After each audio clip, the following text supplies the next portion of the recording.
Hi, Idris. Thank you so much for joining us at the DEI Innovation Summit. We are so excited to have you. How is it going? What's happening? Thank you for being here. No, thanks for having me. I'm super excited to see you and to join the summit and contribute.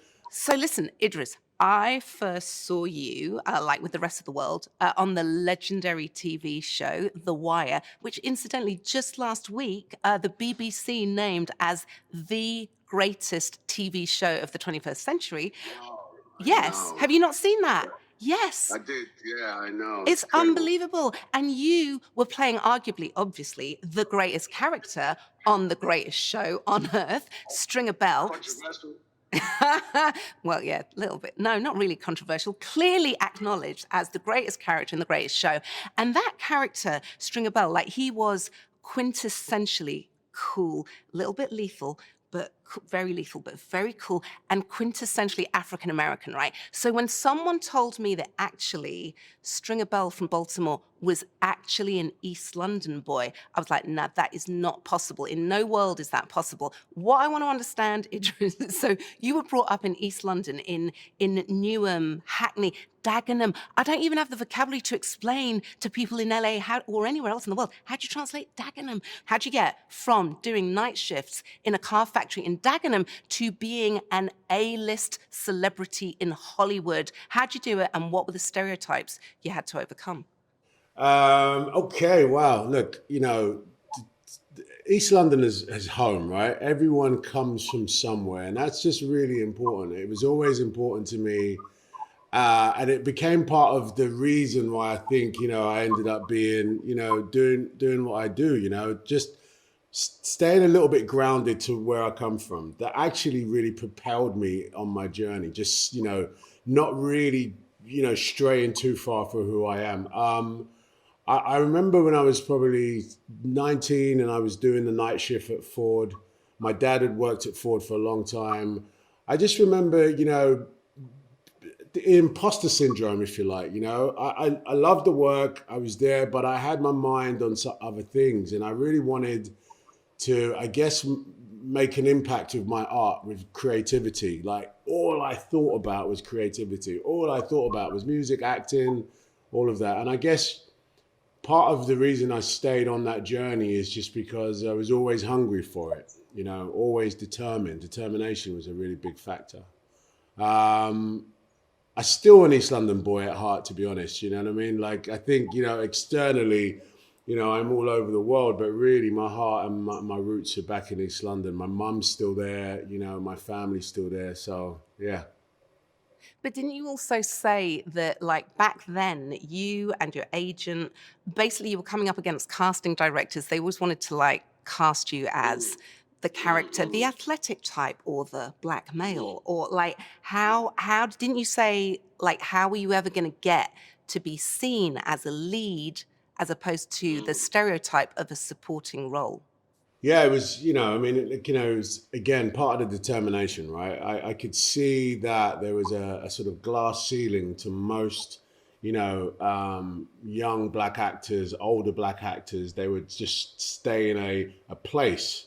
Apart from, when you look to America and there were really big, huge African American stars that were not being boxed.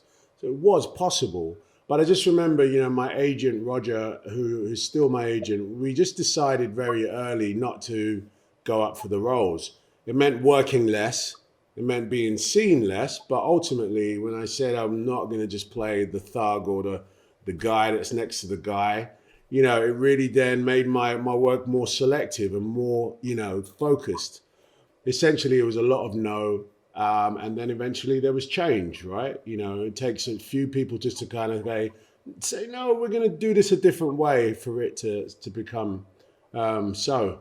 So look, I think my journey as an actor has definitely been one that has not been without its struggles and its challenges. I've faced it all, but ultimately, again, the word determination sticks with me. So, is it an exaggeration to say, apparently, you got your first acting break from Prince Charles? Like, It's an exaggeration, a little bit, It's because that ridiculous. That sounds like Prince Charles was in the audition going, yes, I'll give you the job. No, it would be an exaggeration. But without a doubt, the Prince's Trust gave me a grant. I auditioned for a grant. There was only one or two that were being dispersed in East London. And me and one of my best friends at the time both went up for this grant. And we both got it. Like we were the both two kids that got a Prince's Trust grant. And it allowed me to work with the National Youth Music Theatre, which is really great body professional theatre that gave young people a chance to do it. You needed some money to be a part of it, and I didn't have any. My parents didn't have any. My family couldn't, so I applied for this trust. So Prince Charles definitely contributed to me stepping into this world as an actor. And that's one of the things this initiative, the ACT report, is looking to do. It's looking to get more organizations and tech companies to work with more organizations like the Prince's Trust, especially to give kids from low-income families and backgrounds that chance. Because I think people don't understand, when you've got the bank of mum and dad behind you, people don't understand how hard it is to break in when you don't even have the fare to get to the audition and all of that. Do you think we're getting better about that, about making those connections? We all recognize that there's stuff to do. There's some connective tissue that's not quite working for everyone, and we need to make that work. So I think we are getting better. I'm an optimist, right? I'm never going to say no, because I don't think that gets us anywhere. But I actually do think there is some change. There's some movement. Even you and I having this discussion is part of that movement, right? The fact that we've got, these great big companies that can make change just by their size and their girth in this world means that there is real connection now. We can have the discussion. And like you say, there are real small practical issues as to why there are so many young people in areas that are underrepresented that could just bring more people in. Small practical changes, small things to be aware of, just basic encouragement, It's really important. Like my production company, we always try to, the people watching the TV need to look like the people making the TV. That's how it really should work. So therefore, there's a real circular, motion to it. Yeah, because at the moment, TV world doesn't look like the real world. And in fact, in 2016, you made a speech at the UK Parliament on the subject of diversity. It's an amazing speech because you spoke so much about what shaped you and got you to where you were. And a lot of things struck me about what you said. One of the things you said, and I remember you saying this to me before you gave the speech, and then at the time, you said that I am not just going to talk about Black people. And you said that you actually said, this is not a speech about diversity. This is a speech about imagination. It's not a speech about race. It's about imagination. And I just, what you were calling on content creators to stay away from stereotypes. Do you think there's better understanding? I mean, a lot of the people that are watching this, they either work for platforms or companies that create content, or they are content creators themselves. What do you think helps them, if you have any ideas of staying away from those stereotypes? And again, do you think we're making any progress? As a storyteller, I'll tell you a story. John moves into a neighborhood that he doesn't know anything about. He comes from a very different neighborhood. When he gets to this new neighborhood, his eyes are open to so many different cultures. And then John becomes a lot more cultured himself. Simple story, right? Ultimately, for me, creators need to dive and move into other neighborhoods. They need to take a good look around to who's around, who's consuming these stories, who is looking at the creation. I bet you any money it's more different types of people than it is just one type of person. So therefore, if creators can sit back and sit comfortably in environments that they can learn from, their creations will be a lot better. I think not better, but just appeal to more people. I love what you say there, because it always strikes me. You and I have worked on these issues in the broadcasting industry for a while now, and we go around and we say to content creators, think about and portray people outside your own environment. And what really struck me with The Wire, for example, like David Simon, the writer and creator, he was a white man, and it was a white male production team. They created one of the most extraordinary, diverse pieces of content that the TV world has ever seen.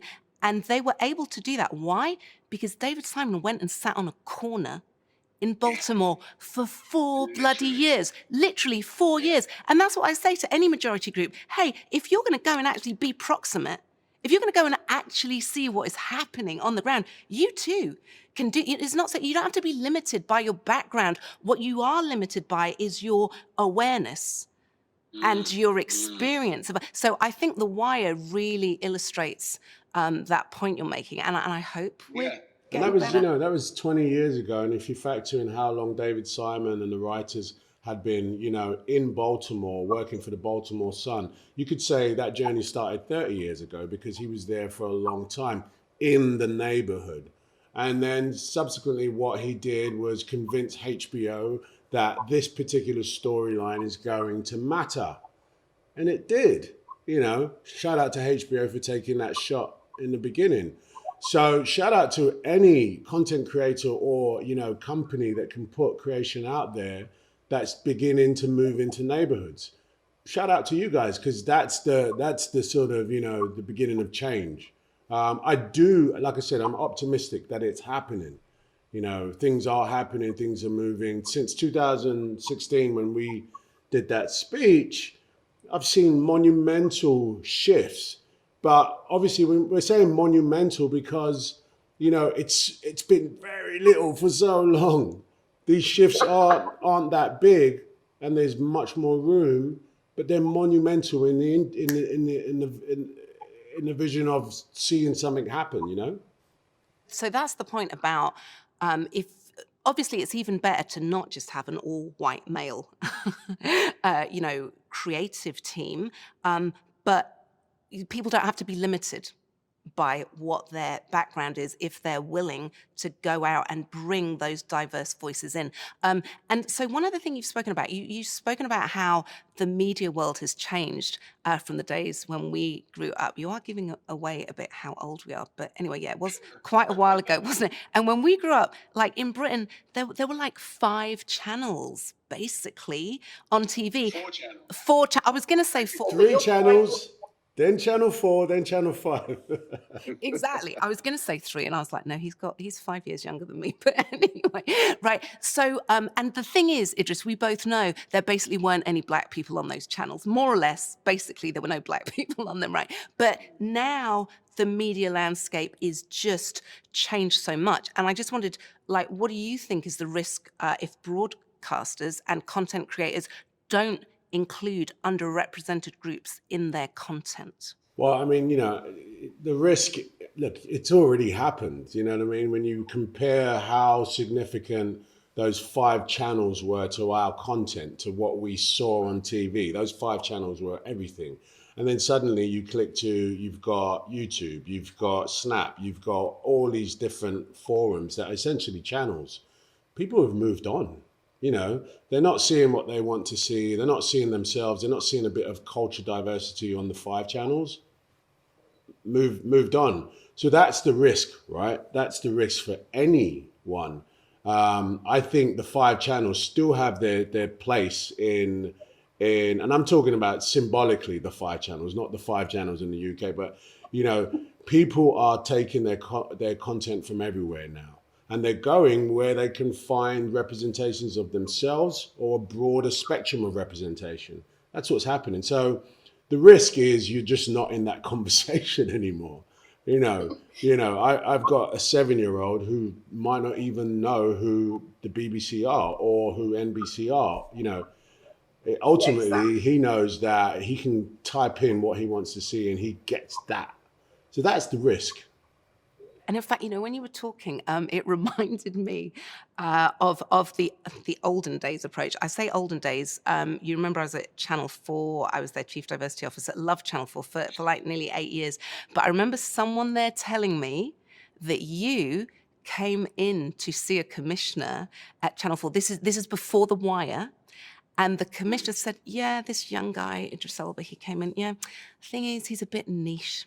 We can't use him. That's Channel 4, right? And obviously that commissioner will remain nameless forever and a day and has long left the channel. However, what he didn't mean Idris is niche. What he really meant was Idris is black. Right, that's what he really meant, right? And this thing about commissioners always viewing people from underrepresented groups as risk. Do you think, I mean, obviously, look, you're an A-list celeb, so you've got over the risk factor, but in general, do you think people are getting better at being able to understand that you shouldn't just say, oh, women directors, they're a risk. You know, content about disability, that's a risk. LGBTQ plus communities, that's, you know, everything's a risk. Yeah, are we getting beyond that? And did you think you were niche back in the day? Did I think I was niche? I mean, as you say, I don't think that commissioner, is talking about me, but I think, essentially, when he looks at his audience spectrum, having a young black actor as the lead would not satisfy the audience spectrum, who in England at the time is predominantly white. So that's definitely, he wants to see his culture on the TV and he thinks this culture is niche. We've moved so far from that, you know what I mean? And I think that, the word risk was really attached to, do we lose audiences if we show a culture that they're not a part of? Yes, that is the risk. Losing audiences these days is not the talk anymore. Yeah, it's about keeping an audience's perspective. It's about encouraging a new audience. So yeah, risk factor has just changed as a component of decision making. Risk is not really a big factor anymore. It shouldn't be a big factor. The risk is not doing it, not being diverse in content, not being able to, show cultures that don't really represent the majority. Yeah, basically not being able to represent the real world. Yeah, exactly. I think there's a real consumer consciousness now across everything from buying a pair of sneakers to watching something. And the majority are conscious that, hey, that looks a bit undiverse. You know what I mean? And people are going, I'm not interested as much. It's not interesting just to see all, one culture, mix it up, like the real world that I live in, as you say. So, talking about the world we live in, I wanted to tell you a little story about that someone told me who I work with here at Snap. And they were basically doing like an audience survey. And they spoke to a woman. She's a big fan of yours. She happens to be black. She happens to be blind. Because accessibility isn't great in media, film, and online, and basically audio description falls short. Here's the thing, she only found out you were black when she was reading some newspaper speculation. We know all that newspaper speculation about you being the first James Bond, all that old chestnut, blah, blah, blah. But the point is, she had no idea. She assumed you were a white man. She pictured you as a white man. As a black woman, she was overjoyed to discover you were black, but she kind of felt she'd missed a lot. Like, clearly. So my question is, do you think people give enough thought to the experience of people with disabilities? And have you got any insight at all into that world?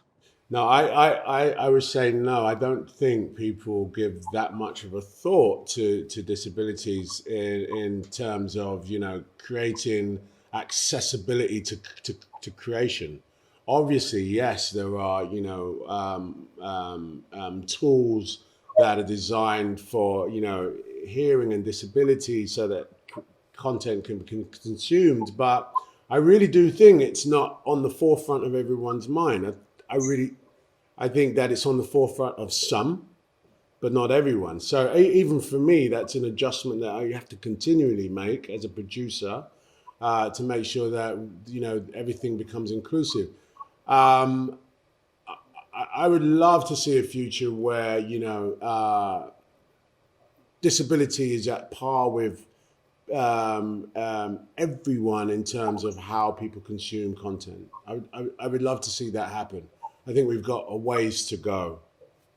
You've spoken a little bit in the past also that when you were a kid, and again, correct me if I'm totally way off on this, that you had really severe asthma And did you go to a school for kids with disabilities? Tell me a tiny bit about that.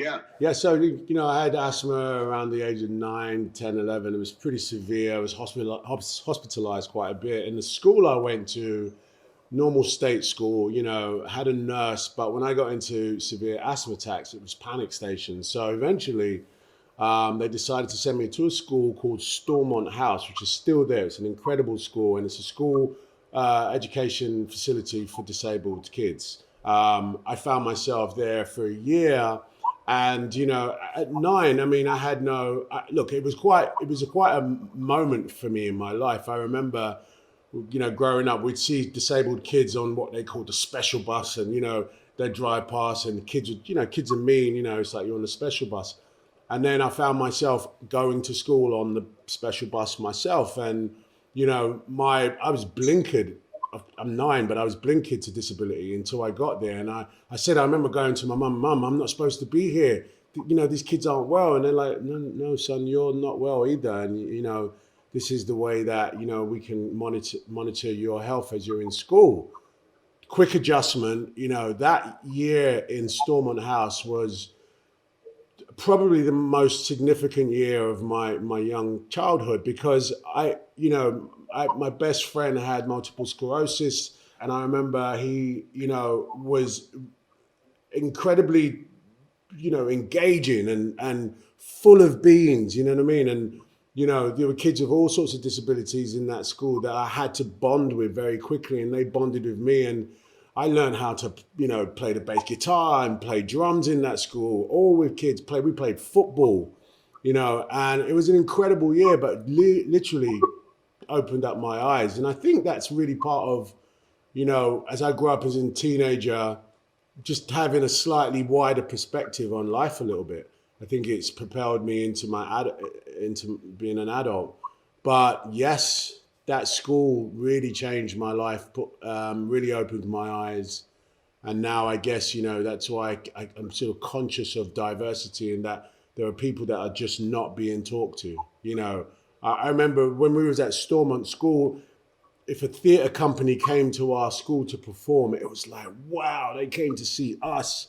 You know what I mean? Like, it was it's actually quite emotional for me when I think about it, because it was quite a deep time.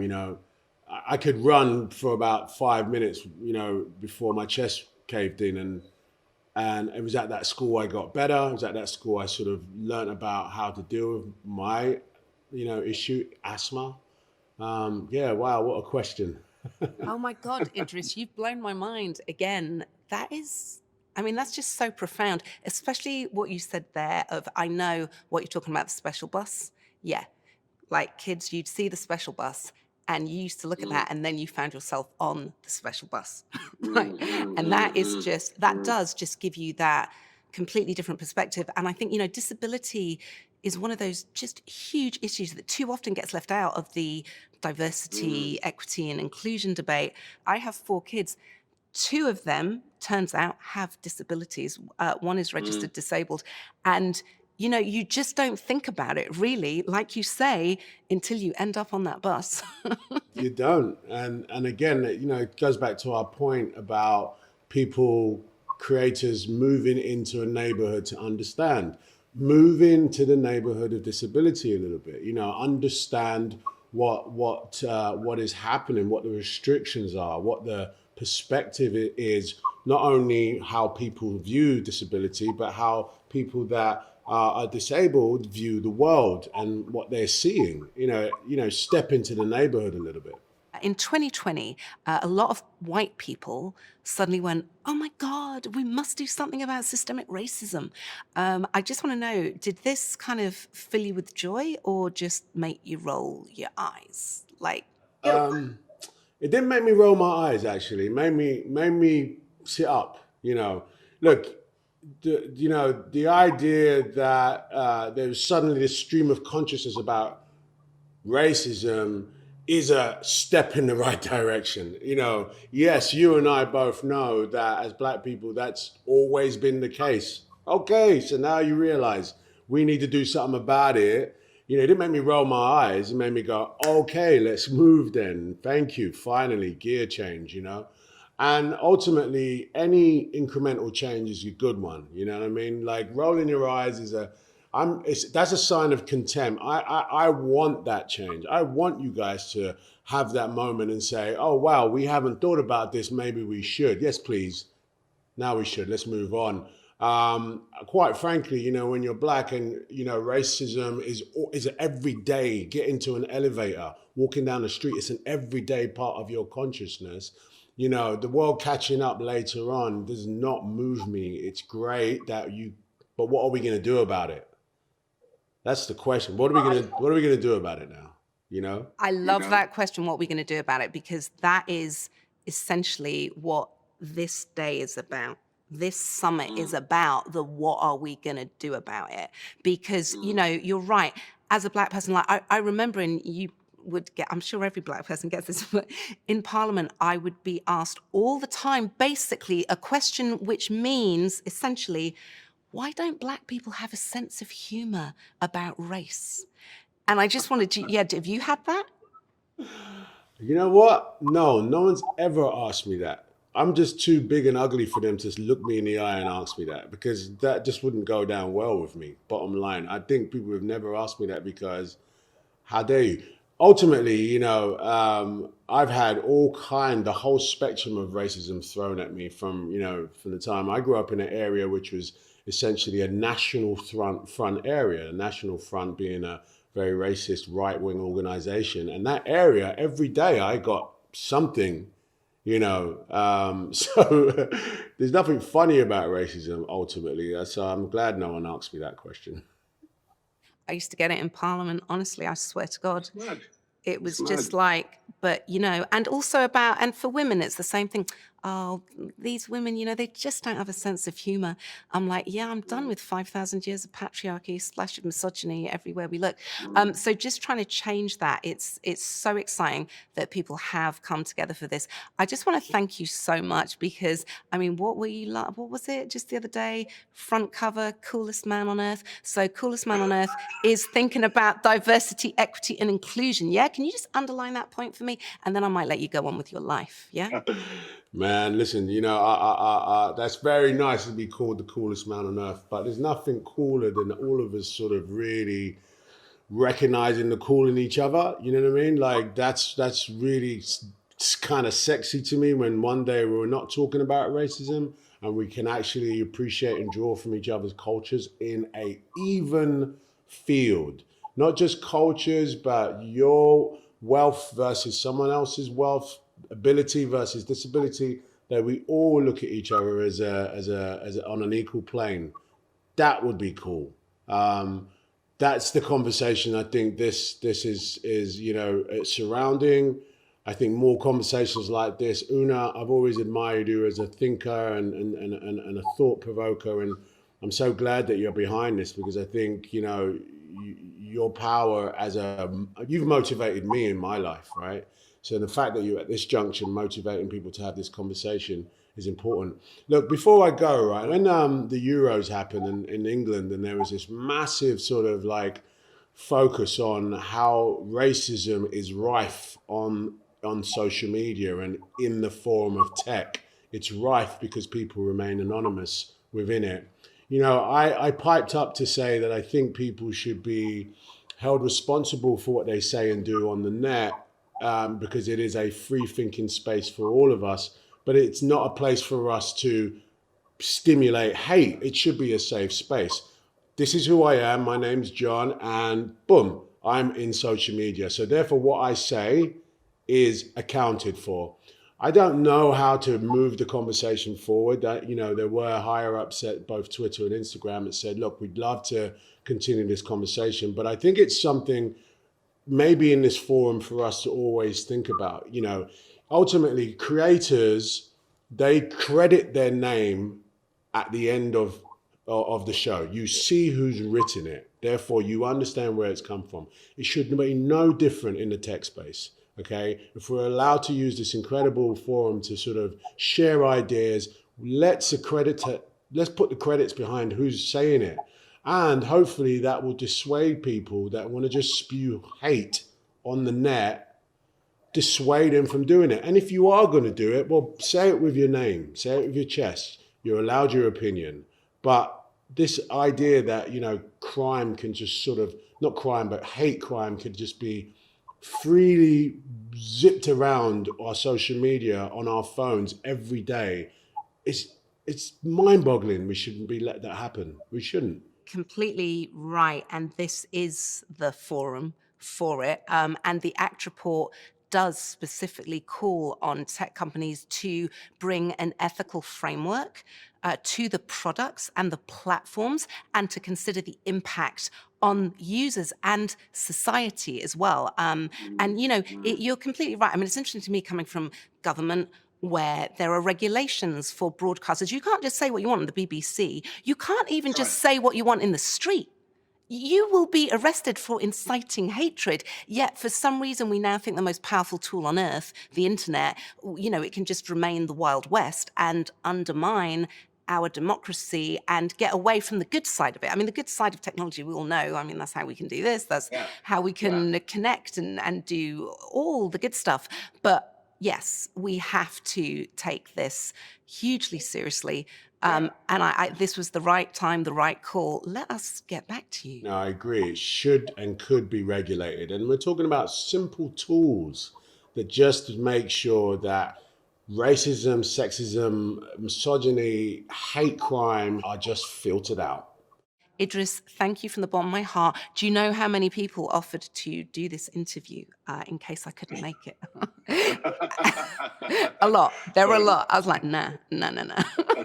But Idris, seriously, thank you so much. You've got a huge global following, and we really appreciate you lending your huge platform to such an important cause. So truly, thanks again, and see you next time I'm in East London. Thank you, Oona. Thanks for having me. I've had a great time talking to you, and consider me a friend of the project. Mwah. Take care, Idris. Thank you so much. You're welcome.